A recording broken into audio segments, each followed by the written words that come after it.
et leur dit « Recevez le Saint-Esprit. Ceux à qui vous pardonnerez les péchés, ils leur seront pardonnés. Et ceux à qui vous les retiendrez, ils leur seront retenus. » Thomas, appelé Didyme, l'un des 12, n'était pas avec eux lorsque Jésus vint. Les autres disciples lui dirent donc « Nous avons vu le Seigneur !» Mais il leur dit « Si je ne vois dans ses mains la marque des clous, et si je ne mets mon doigt dans la marque des clous, et si je ne mets ma main dans son côté, je ne croirai point. » 8 jours après, les disciples de Jésus étaient de nouveau dans la maison, et Thomas se trouvait avec eux.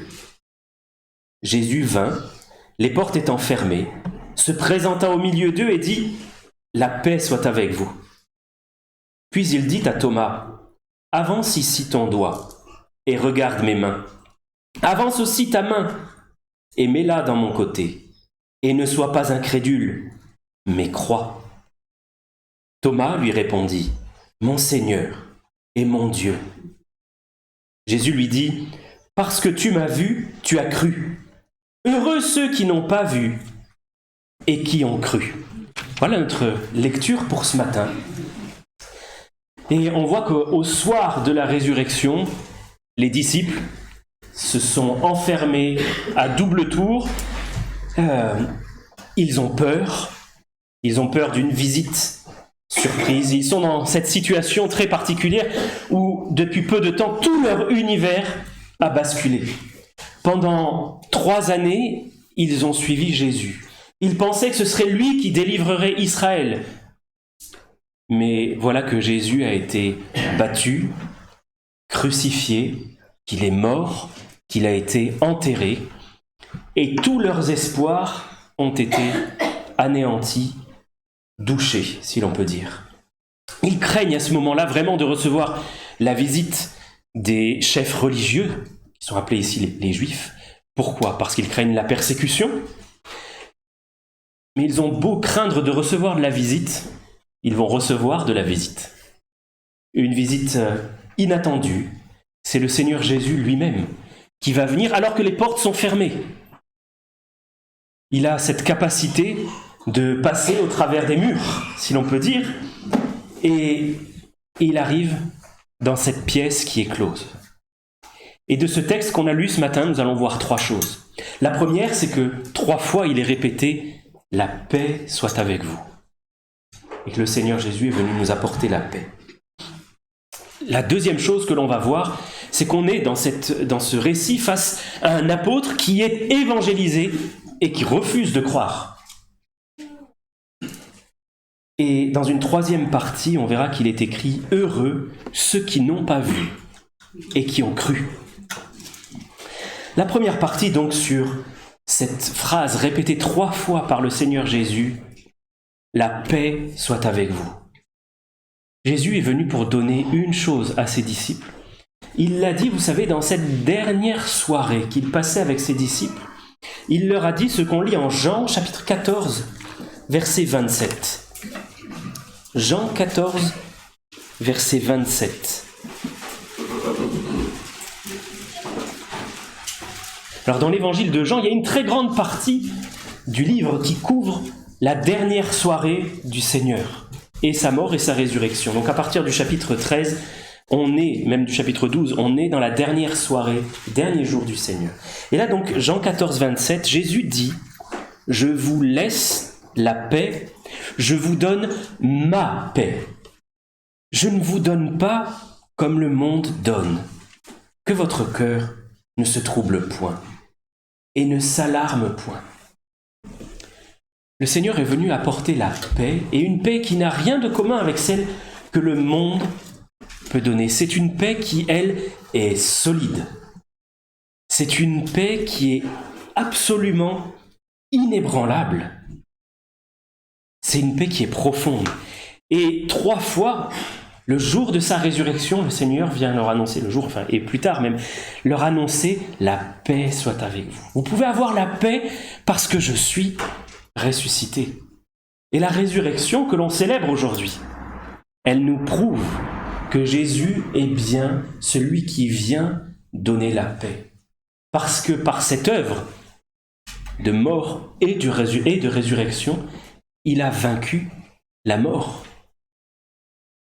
Celle qui est le plus grand épouvantement de l'homme a été vaincue. C'est cette résurrection qui est preuve de notre paix. Ailleurs, la Bible appelle Jésus le prince de paix. Dans Éphésiens 2, on voit qu'il est venu annoncer la paix à ceux qui étaient loin et la paix à ceux qui étaient près. Il y a le peuple d'Israël, qui était géographiquement près du Seigneur. Et il y en a qui spirituellement étaient plus avancés que d'autres. Et il y en a qui étaient très loin, disséminés aux quatre coins du monde. Mais il est venu annoncer la paix. Et cette paix, il nous la donne parce que nous avons en lui le pardon des péchés. Il est dit qu'il nous a fait grâce pour toutes nos offenses. Et nous pouvons le savoir, en avoir la certitude, parce qu'il n'est pas seulement mort. S'il avait été seulement mort et enseveli, quel espoir aurions-nous? Il serait mort comme meurent tous les hommes. Mais parce qu'il est ressuscité, et nous avons la certitude que son œuvre a été acceptée par Dieu. Il est venu nous l'annoncer. La paix soit avec vous. Mais il faut reconnaître que cette paix, on ne l'expérimente pas tout le temps. J'allais dire, on ne l'expérimente pas souvent. Et je crois qu'il y a au moins deux raisons pour lesquelles cette paix nous fuit, ou peut-être que nous fuyons la paix. La première, c'est que nous ne croyons pas à l'expiation de nos péchés, à la disparition totale de la colère de Dieu. On peut avoir à ce sujet des doutes ou une mauvaise compréhension. Mais l'œuvre qui a été faite à la croix et cette résurrection, le fait que Jésus soit sorti du tombeau nous montre que Dieu n'est plus en colère. Qu'en Jésus-Christ, la colère de Dieu a été totalement apaisée. Qu'il n'y a plus aucune condamnation pour ceux qui sont en Jésus-Christ. Mais si nous avons des doutes à ce sujet, ou si nous en avons une mauvaise compréhension, eh bien, il est sûr que nous ne pouvons pas expérimenter cette paix profonde. La deuxième raison pour laquelle peut-être nous avons du mal à vivre cette paix, c'est que nous ne croyons pas à la résurrection. Ou là encore, nous pouvons avoir des doutes. Mais la résurrection nous prouve que l'expiation, c'est-à-dire le paiement de notre péché, de la faute de notre péché, a été fait. Jésus est venu nous dire, cette expiation, je l'ai accomplie. Je suis vivant aujourd'hui pour vous dire que c'est fait. La dette est entièrement payée. Sur la croix, il a crié, mon Dieu, pourquoi m'as-tu abandonné ?» Il a été abandonné par le Père, de sorte que tous ceux qui sont en lui maintenant ne seront jamais abandonnés par le Père. Alors que nos cœurs soient dirigés vers cette paix, je voudrais qu'on lise ensemble un assez long passage, j'allais dire dans l'évangile d'Ésaïe. Alors, c'est pas l'évangile d'Ésaïe, mais on va lire dans le livre d'Ésaïe au chapitre 53. On va lire les 11 premiers versets. Ésaïe 53, versets 1 à 11. Qui a cru à ce qui nous était annoncé? Qui a reconnu le bras de l'Éternel? Il s'est élevé devant lui comme une faible plante, comme un rejeton qui sort d'une terre desséchée. Il n'avait ni beauté, ni éclat pour attirer nos regards, et son aspect n'avait rien pour nous plaire. Méprisé et abandonné des hommes, homme de douleur et habitué à la souffrance, semblable à celui dont on détourne le visage, nous l'avons dédaigné. Nous n'avons fait de lui aucun cas. Cependant, ce sont nos souffrances qu'il a portées. C'est de nos douleurs qu'il s'est chargé. Et nous l'avons considéré comme puni, frappé de Dieu et humilié. Mais il était blessé pour nos péchés, brisé pour nos iniquités. Le châtiment qui nous donne la paix est tombé sur lui. Et c'est par ses meurtrissures que nous sommes guéris. Nous étions tous errants comme des brebis, et chacun suivait sa propre voie. Et l'Éternel a fait retomber sur lui l'iniquité de nous tous. Il a été maltraité et opprimé, et il n'a point ouvert la bouche. Semblable à un agneau qu'on mène à la boucherie, à une brebis muette devant ceux qui la tondent, il n'a point ouvert la bouche. Il a été enlevé par l'angoisse et le châtiment. Et parmi ceux de sa génération, qui a cru qu'il était retranché de la terre des vivants et frappé pour les péchés de mon peuple? On a mis son sépulcre parmi les méchants, son tombeau avec le riche, quoiqu'il n'ait point commis de violence, et qu'il n'y ait point eu de fraude dans sa bouche. Il a plu à l'Éternel de le briser par la souffrance. Après avoir livré sa vie en sacrifice pour le péché, il verra une postérité et prolongera ses jours, et l'œuvre de l'Éternel prospérera entre ses mains. À cause du travail de son âme, il rassasiera ses regards. Par sa connaissance, mon serviteur juste justifiera beaucoup d'hommes, et il se chargera de leurs iniquités. On voit dans ce passage qui a été annoncé, prophétisé, écrit 700 ans avant la venue du Seigneur, que nous est annoncé sa vie de souffrance, sa mort de souffrance également, et sa résurrection, puisqu'il est dit qu'après avoir livré sa vie en sacrifice pour le péché, il verra une postérité et prolongera ses jours. Mais ce que je veux souligner surtout, c'est au verset 5, qu'il est écrit que le châtiment qui nous donne la paix est tombé sur lui. Est-ce que l'idée d'un châtiment vous donne la paix? Quand mes enfants savent qu'ils ont fait une bêtise et qu'ils ont été prévenus qu'il y aurait un châtiment, mes enfants n'ont pas la paix. Mais là, il y a un châtiment qui, à nous, donne la paix parce qu'un autre l'a reçu, à notre place. Ce châtiment, nous le méritions tous. Tous. Mais il s'est chargé de nos iniquités. Vous savez, cette paix, les disciples auraient pu la saisir. Il y avait bien des choses qui leur avaient été annoncées. Le Seigneur Jésus, plusieurs fois, leur avait annoncé qu'il allait souffrir beaucoup, être rejeté, mais aussi qu'il allait ressusciter. Mais ils ne comprenaient pas. Ils n'arrivaient pas à comprendre. Nous-mêmes, nous avons du mal à comprendre ces choses-là. Quand vous regardez dans Matthieu 16, verset 21, on arrive dans la dernière partie du ministère de Jésus. Matthieu 16, 21, il est dit que dès lors, Jésus commença à faire connaître à ses disciples qu'il fallait qu'il aille à Jérusalem, qu'il souffre beaucoup de la part des anciens, des principaux sacrificateurs et des scribes, qu'il soit mis à mort et qu'il ressuscite le 3e jour. Tout cela leur avait été annoncé aux disciples.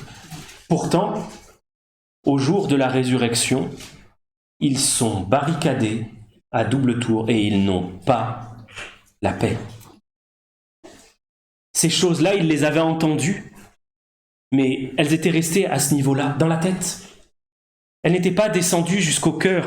Et bien souvent, c'est ce qui nous arrive à nous aussi. Nous comprenons, et si nous sommes un petit peu familiers avec la Bible, il y a bien des passages que l'on connaît par cœur. Ce passage d'Ésaïe que j'ai commencé à lire, certains d'entre vous auraient pu le continuer tout seul. Et pourtant, est-ce que ces vérités ont pénétré nos cœurs? Souvent, elles ne changent rien à notre vie, parce que justement, ce n'est pas avec le cœur qu'on les reçoit. Et ça m'a fait penser à une autre personne dans la Bible qui rencontrait ce problème, qui n'avait pas la paix, et qui, lorsqu'elle a appris, pour ainsi dire, une résurrection, alors ça n'en était pas vraiment une, mais lorsqu'elle l'a appris, n'a pas cru. Cette personne, c'est Jacob. Regardez avec moi dans Genèse 43. Dans Genèse chapitre 43, on voit que Jacob a perdu son fils, Joseph. Il le croyait mort.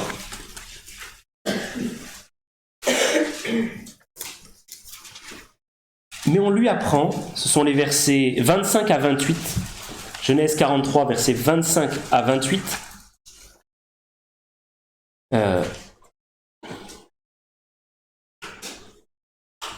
Excusez-moi. C'est Genèse. Je pense que je me suis trompé de passage. C'est Genèse 44, pardon. Verset 45, pardon, versets 25 à 28. Genèse 45, versets 25 à 28. Les frères de Joseph, les fils de Jacob, reviennent voir leur père. Ils ont vu Joseph vivant. Et donc il est écrit qu'ils remontèrent de l'Égypte, qu'ils arrivèrent dans le pays de Canaan auprès de Jacob leur père. Ils lui dirent « Joseph vit encore, et même c'est lui qui gouverne tout le pays d'Égypte. » Mais le cœur de Jacob resta froid, parce qu'il ne les croyait pas. Ils lui rapportèrent toutes les paroles que Joseph leur avait dites. Il vit les chars que Joseph avait envoyés pour le transporter. C'est alors que l'esprit de Jacob, leur père, se ranima, et Israël dit « C'est assez, Joseph, mon fils, vit encore. J'irai, et je le verrai avant que je meure. » On voit un homme qui est face à une grande difficulté, qui est de croire que le fils est vivant. Il a bien du mal. Il est évangélisé, si l'on peut dire, d'une certaine manière. Il y a plusieurs de ses fils qui viennent lui dire « Il est vivant. Il est vivant et même c'est lui qui règne. » Mais son cœur reste froid. Est-ce que nos cœurs sont restés froids aussi à l'annonce de la résurrection? Vous savez, ce fils mort, pour Jacob, il était inutile. Il n'apportait que la tristesse, le désespoir et même la crainte. C'était un fils dans lequel il avait mis tous ses espoirs et qui lui avait été retiré brutalement. Il a passé les 17 dernières années de sa vie, les 17 années précédentes, dans la crainte. Mais quand il retrouve ce fils, quand il croit que ce fils est vivant, eh bien sa vie est véritablement changée. Notez qu'il croit d'abord le témoignage de ses fils. Il croit avant de voir. Il croit ceux qui ont été des témoins oculaires et ont vu que le fils, Joseph en l'occurrence, est vivant. Et ça nous amène à voir cette deuxième partie où il est question de Thomas, ce disciple qui est lui aussi évangélisé, mais qui, lui, refuse de croire. Jacob, lui, a eu cette annonce, il est vivant. Oh, il a eu du mal à croire. Mais il a entendu le témoignage de ses fils et il a vu que leur vie avait été changée. Ils étaient partis avec des ânes et ils revenaient avec des chars. Et voyant leur vie changer, il a cru, son esprit s'est ranimé. Thomas, lui, dans notre passage de ce matin, refuse de croire.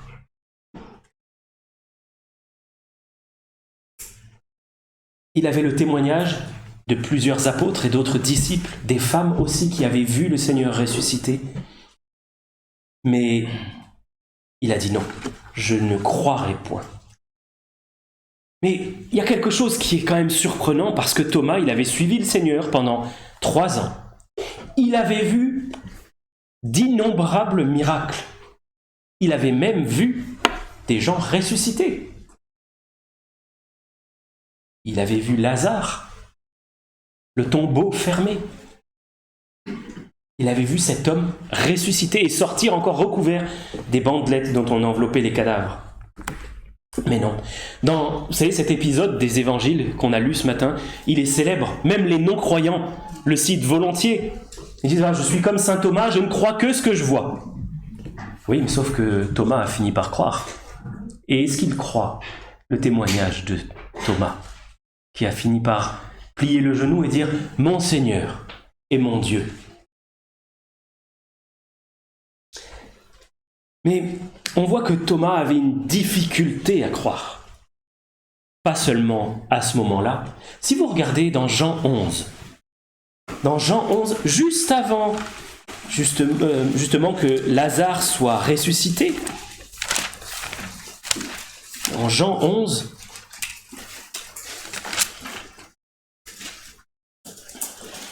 je lis à partir du verset 11. Après ces paroles, Jésus dit « Lazare, notre ami, dort, mais je vais le réveiller. » Les disciples lui dirent « Seigneur, s'il dort, il sera guéri. » Jésus avait parlé de sa mort, mais ils crurent qu'il parlait de l'assoupissement du sommeil. Alors Jésus leur dit ouvertement « Lazare est mort, et à cause de vous, afin que vous croyiez, je me réjouis de ce que je n'étais pas là. Mais allons vers lui. » Regardez bien la réaction de Thomas. Sur quoi Thomas, appelé Didyme, dit aux autres disciples « Allons aussi, afin de mourir avec lui. » Thomas ne croit pas un seul instant que Jésus va faire un miracle de plus. Il croit simplement que Jésus va se jeter dans la gueule du loup, c'est-à-dire aller auprès de ceux qui lui veulent du mal, et qu'il va mourir, et que eux donc vont mourir avec lui. Il a naturellement un cœur enclin à l'incrédulité. Pour lui, c'est difficile de croire. Mais est-ce qu'on n'est pas comme lui? Avant de lui jeter la pierre, réfléchissons, est-ce qu'on n'est pas comme Thomas? Oh, si au moins le Seigneur me donnait un signe. Si j'entendais sa voix. Ah, si je pouvais voir un miracle. C'est sûr, ma foi serait fortifiée. Mais malheureusement, la Bible nous montre que ça ne fonctionne pas comme ça. Une foi qui se repose sur ce qu'elle voit n'est pas une foi solide. Et ça peut même être une foi qui ne sauve pas. Regardez dans Jean 2. Dans Jean 2, les versets 23 et 25.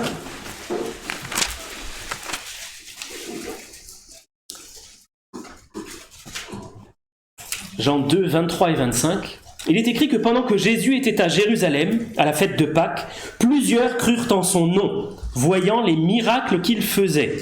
Ah, vous voyez, ça veut dire alors qu'il y a une foi qui repose sur des miracles. Oui, mais regardez le verset 24.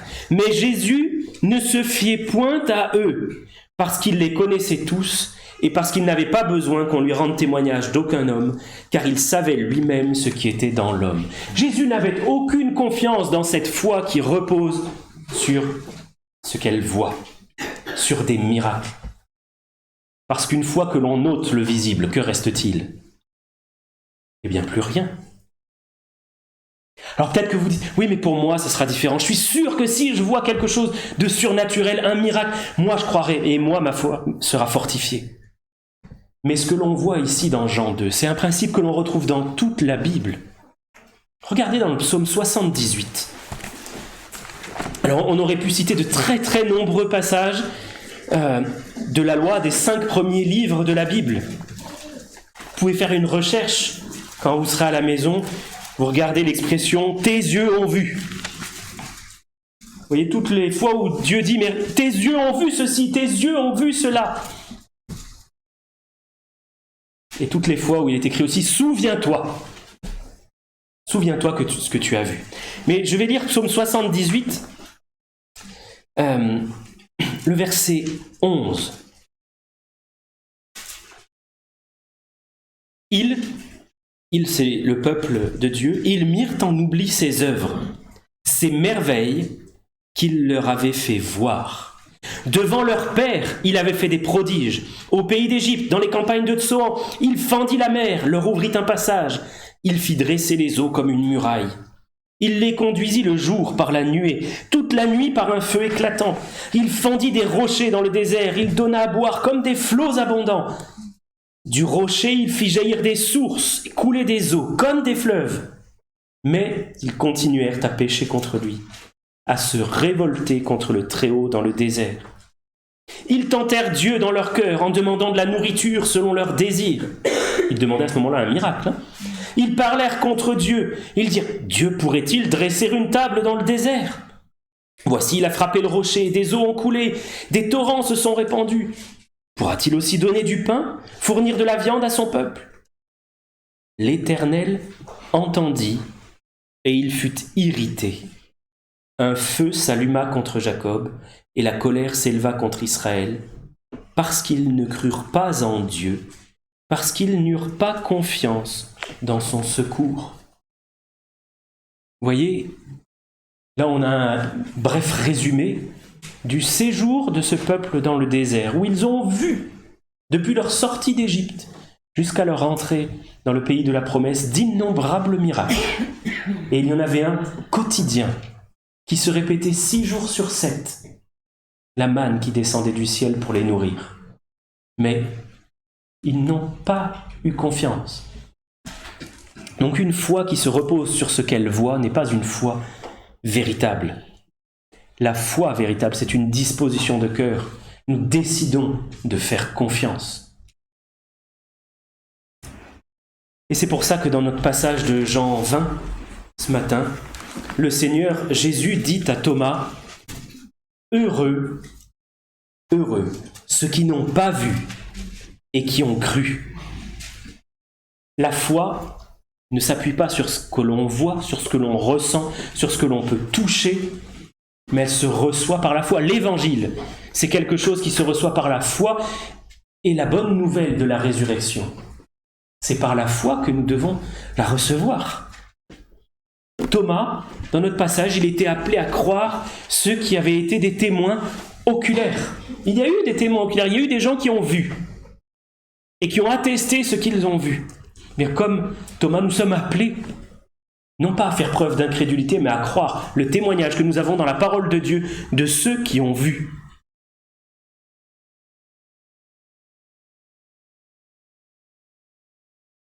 Il y a un verset que j'aime beaucoup dans l'évangile de Marc, au chapitre 1, c'est le verset 15. C'est au tout début de la prédication du ministère public du Seigneur. Marc 1, verset 15, où il est dit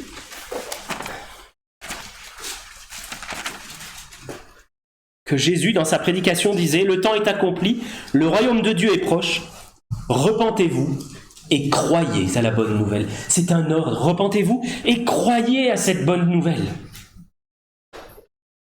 Dieu nous en donne cette capacité puisqu'il nous l'ordonne. Il n'a pas dit « cherchez des miracles ». Il n'a pas dit « reposez-vous sur ce que vous voyez », mais croyez. Et dans cette foi, la question de la résurrection, elle est fondamentale, absolument fondamentale. Parce qu'il est écrit, si tu confesses de ta bouche le Seigneur Jésus, et si tu crois dans ton cœur que Dieu l'a ressuscité des morts, tu seras sauvé. Et j'ai été frappé en relisant le début du livre des Actes, de voir à quel point la résurrection, l'annonce de la résurrection faisait partie de l'annonce de l'Évangile. Bien souvent, quand on annonce l'Évangile, on parle de la croix, et il faut parler de la croix, de cette mort expiatoire à la croix. Mais est-ce qu'on annonce aussi que Jésus est ressuscité? Regardez, on va regarder plusieurs passages dans le livre des Actes, chapitre 2, versets 23 et 24. C'est le jour de la Pentecôte. C'est l'apôtre Pierre qui prêche et qui dit « Hommes israélites, écoutez ces paroles. Jésus de Nazareth, cet homme à qui Dieu a rendu témoignage devant vous par les miracles, les prodiges et les signes qu'il a opérés par lui au milieu de vous, comme vous le savez vous-même. Cet homme, livré selon le dessein arrêté et selon la prescience de Dieu, vous l'avez crucifié et vous l'avez fait mourir par la main des impies. Dieu l'a ressuscité en le délivrant des liens de la mort, parce qu'il n'était pas possible qu'il soit retenu par elle. Donc oui, il y a l'annonce de la croix, et il faut qu'il y ait cette annonce de la croix, mais il y a aussi l'annonce d'un Sauveur qui maintenant est vivant. Si vous regardez au chapitre suivant, chapitre 3, versets 14 et 15, il est écrit « Vous avez renié le saint et le juste, et vous avez demandé qu'on vous accorde la grâce d'un meurtrier. Vous avez fait mourir le prince de la vie que Dieu a ressuscité des morts. Nous en sommes témoins. » Et regardez maintenant chapitre 4, verset 33.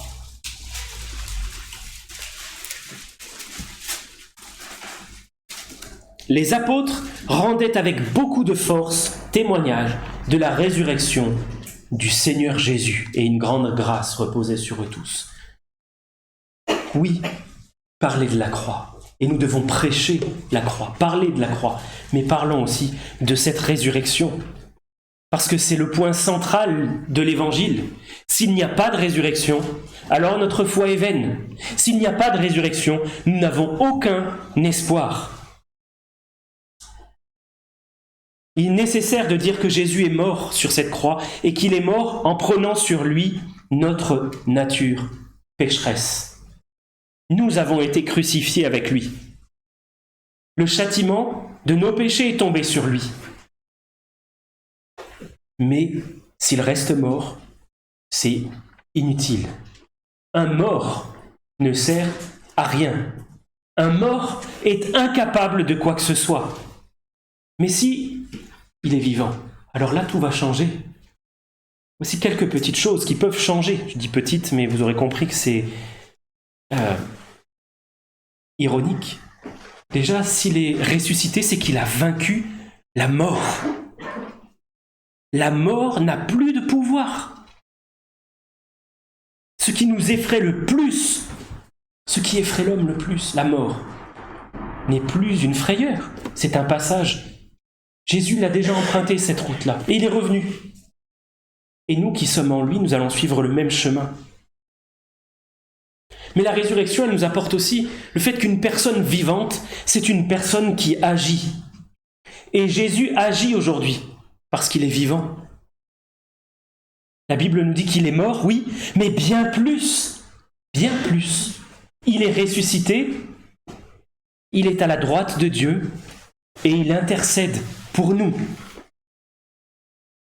Jésus vivant intercède pour nous. Il est notre médiateur, celui qui prie pour nous. Ça me fait penser à ce cantique qui dit « Sais-tu qu'il y a quelqu'un qui t'aime, qui prendra soin de tes problèmes, qui sera toujours là pour toi, même si tu en doutes parfois. » Oui, il intercède, il prie pour nous. Il est vivant et il tient ses promesses. Ne désespérons pas parce que Jésus est vivant. Les promesses qu'il a faites et que nous lisons dans la parole de Dieu vont être accomplies. C'est lui qui va l'accomplir. Et cette résurrection, elle nous apporte l'espoir d'une transformation personnelle et d'une vie nouvelle. Parce qu'il est là pour nous communiquer sa vie. Cette puissance que Dieu a déployée pour ressusciter Jésus d'entre les morts, eh bien, elle est pour nous. Parce que nous avons été ressuscités avec lui. Il nous a ressuscités ensemble, avec son Fils. Nous avons été ressuscités.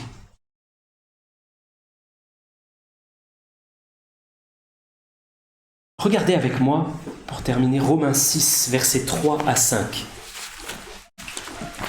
Romains chapitre 6, versets 3 à 5.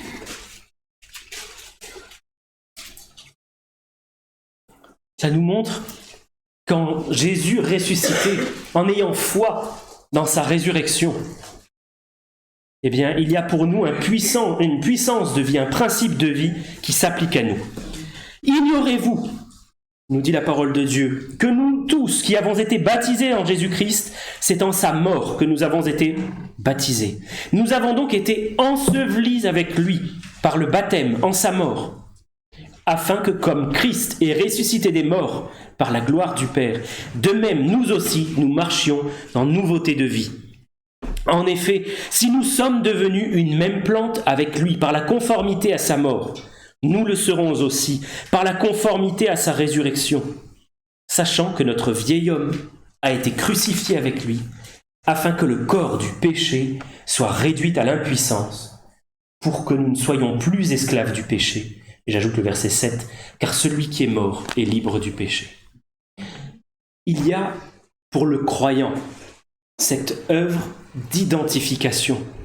Et nous parlons souvent, avec raison, j'insiste, nous parlons souvent de la croix. Mais saisissons par la foi aussi cette résurrection. Parce que de même que Christ est mort sur la croix, nous aussi nous avons été crucifiés avec lui. Notre nature pécheresse est morte. Mais de même qu'il est ressuscité, il nous a donné une vie impérissable, une puissance incroyable pour vivre en nouveauté de vie. Tout ce chapitre 6 de Romains parle du fait de ne plus vivre comme des esclaves du péché, mais de saisir la puissance de sa résurrection, de croire que parce que Jésus est ressuscité, moi aussi je peux marcher en nouveauté de vie, avec la même vie qu'il anime lui. Alors je termine en relisant dans Jean 20 ce que le Seigneur a dit à Thomas.